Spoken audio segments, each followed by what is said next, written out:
Abolition planifiée de la liberté d'opinion. Aucune personne bien informée ne peut contester le fait que notre monde se trouve dans une situation critique très dangereuse. Mais au lieu d'avouer ses erreurs et de les corriger, la caste politique nous présente ses sales coups comme un progrès. En cela, elle fait fi des principes qui résultent de décennies et de siècles d'expériences douloureuses.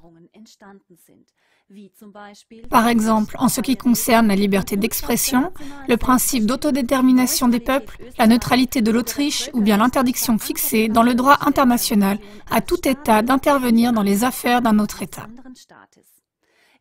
Au vu de la situation critique et menaçante, on nous dit aujourd'hui que ces principes ne peuvent pas être considérés de façon aussi absolue. Cela éveille notre attention. Des principes et des règlements ne sont valables que tant qu'ils servent aux objectifs des gouvernements et des tireurs de ficelles. Et maintenant, une loi de l'UE assortie de décrets d'application incroyables devrait encore nous empêcher de nommer les sales coups par leur nom. Cette loi devrait nous être présentée comme promotion de la tolérance et protection des minorités. Mais quelles minorités devraient être protégées en réalité ? Faites-vous une idée par vous-même avec ce qui suit. De quoi s'agit-il concrètement?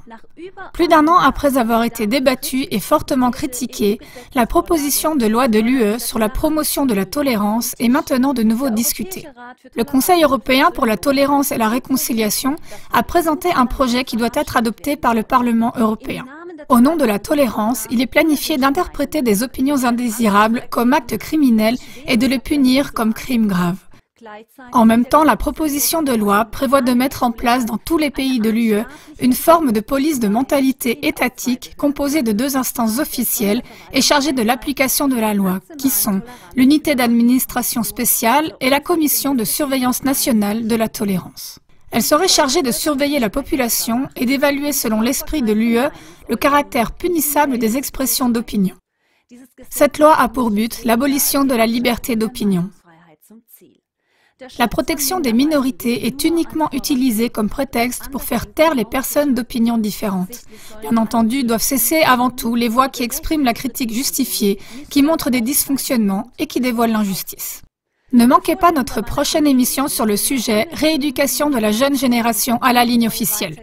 Je vous quitte avec une citation de Shevardnadze. La plus grande conquête de l'humanité, à savoir la libre expression de l'opinion, a toujours été aussi bien la source que la force de propulsion du progrès.